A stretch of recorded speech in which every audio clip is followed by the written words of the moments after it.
A guy in Ohio sat down at a closing table to sign a mortgage, 30-year fix, 6.6%. He asked the loan officer a simple question: who decided 6.6? And the loan officer gave him the corporate smile and said, that's just where rates are right now. That's not an answer, that's a shrug with a lanyard, so here's the actual answer. That number wasn't picked by his bank, it wasn't picked by the Fed, it was set by a market most people have never looked at once in their entire lives. A market worth about $145 trillion bigger than every stock market on Earth combined. It decides his mortgage, your car loan, your landlord's next rent hike, whether your company can afford payroll, and whether your safe retirement fund quietly loses 17% in a single year. This isn't a video about some boring thing rich people buy. It's about the invisible machine that prices your entire life, and almost nobody understands how it works.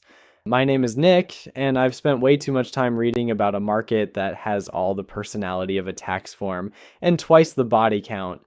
If you've ever wondered why borrowing money got brutally expensive overnight, or why safe investments stopped being safe, hit subscribe, because by the end of this video, you'll understand money better than most people with finance degrees. That's not a compliment to you. It's an insult to finance degrees. Okay, let's start stupidly simple because everyone overcomplicates this. A bond is an IOU. That's it. Somebody needs money. A government, a company, occasionally a city that wants a new stadium, it absolutely does not need. And instead of going to a bank, they borrow it from investors. You hand over, say, $1,000. They promise two things: a fixed interest payment every year called the coupon, and your $1,000 back on a specific date called maturity. So when the US government runs a deficit, and spoiler, it always runs a deficit, it sells treasuries. When Apple wants cheap cash, it sells corporate bonds. When a company with shaky finances borrows, those are junk bonds, which Wall Street politely renamed high yield because junk doesn't look great in a brochure. Now here's the part that 90% of people get wrong, and it's the single most important idea in this entire video. Let's say you buy that $1,000 bond paying 2%, you get $20 a year, fine, boring, whatever. A year later, interest rates rise and brand new bonds, same $1,000, same borrower, now pay 5%. $50 a year. Question: who's buying your bond? You walk up to an investor and say, hey, want this thing that pays $20 a year? And they say, why would I do that when the government is handing out $50 a year next door? Your bond didn't change. It's still paying exactly what it promised, but it's now the financial equivalent of a used iPhone 11. It works fine.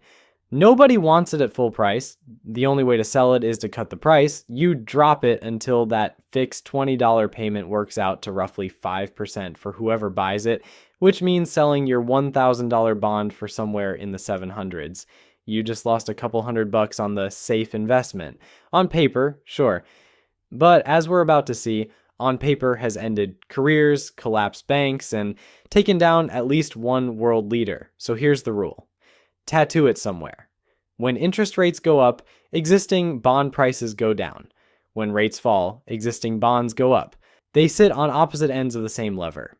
Every disaster in the rest of this video, every single one, is just this rule operating, and the housing market basically froze mid-bite, like someone hit pause on a nature documentary. The bank didn't do that to you. The bond market did. And it doesn't stop at houses, car loans, credit cards, student loan refinancing, the rate your city pays to build a school, the rate your employer pays to fund its expansion. All of it is priced off treasuries. When yields rise, every borrower in America gets the same rent increase at the same time. Companies that loaded up on cheap 3% debt in 2021 suddenly faced refinancing at 7%. And when your interest bill doubles, you don't write a sad LinkedIn post, you cut costs, which is a polite way of saying layoffs. A chunk of the job losses in 2023 and 2024 weren't really about the economy, like they were about the bond market quietly repricing everyone's debt. Oh, and one more party trick. The bond market predicts recessions better than basically every economist alive. Normally, lending money for 10 years pays more than lending it for 2. Longer wait, more reward. Makes sense. But occasionally that flips, and short-term bonds pay more than long-term ones. It's called an inverted yield curve, and it means investors are so nervous about the near future that they're stampeding into long-term safety. Researchers at the Fed checked the track record. That signal has correctly called every US recession since 1955, with exactly one false alarm. 9 for 9 plus 1 mulligan in the 60s. Your horoscope wishes it had that hit rate. So while CNBC argues about vibes, the bond market just quietly raises its hand and says, trouble's coming, and it is almost always right. This is why political strategist James Carville said back in the 90s that he used to want to be reincarnated as the president or the pope, but now he'd come back as the bond market because you can intimidate everybody. He wasn't joking, and in a few minutes I'll show you the bond market intimidating an entire country into firing its leader in 45 days. But first, we need to demolish the biggest lie in personal finance. Quick favor before the carnage. If this video is connecting dots for you, hit the like button. It's free, it takes a second, and it tells the algorithm that humans actually want to understand money. Okay, back to it. Here's what every financial advisor, every retirement brochure, every target date fund has told you for decades. Stocks are the risky part, bonds are the safe part. 60% stocks for growth, 40% bonds as your seatbelt. Then 2022 happened and the seatbelt strangled everybody. The Fed jacked rates from basically 0 to over 4% in 9 months to fight inflation. And remember our rule, rates up. Existing bond prices down. The broadest US bond index fell 13% that year. Worst year in its entire history, going back to 1976. Long-term treasuries, the safest assets on the planet, got absolutely obliterated. Long-dated zero-coupon treasuries lost 39.2% in 2022. One researcher checked the records and found that's the worst year for those bonds going back to 1754. Not 1954, 1754. There were 13 colonies. We hadn't invented America yet, and bonds had never had a year that bad. The classic 60-40 retirement portfolio lost about 17% because for the first time since 1974, bonds didn't cushion the stock crash, they piled on. Millions of retirees opened their statements and discovered the safe sleeve of their portfolio was the thing bleeding, so were they lied to? Sort of. Here's the nuance nobody explained. Bonds protect you from one risk, the borrower not paying you back. The US government will always pay you back, but there are 2 other risks hiding in the fine print.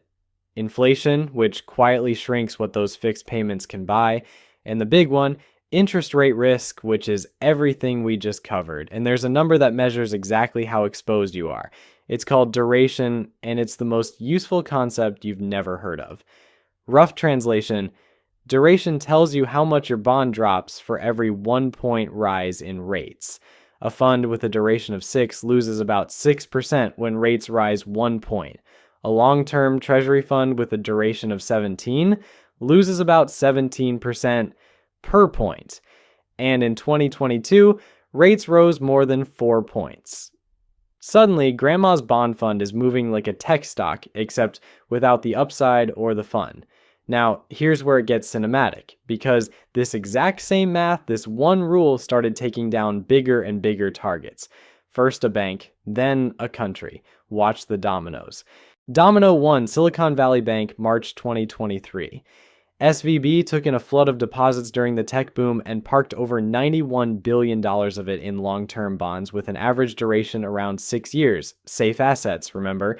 Then rates spiked, and by the rule you now know, those bonds silently lost more than $15 billion in value. The bank wasn't gambling on crypto or meme stocks, like it bought the most boring assets in existence at the worst possible time, funded by deposits that could leave instantly.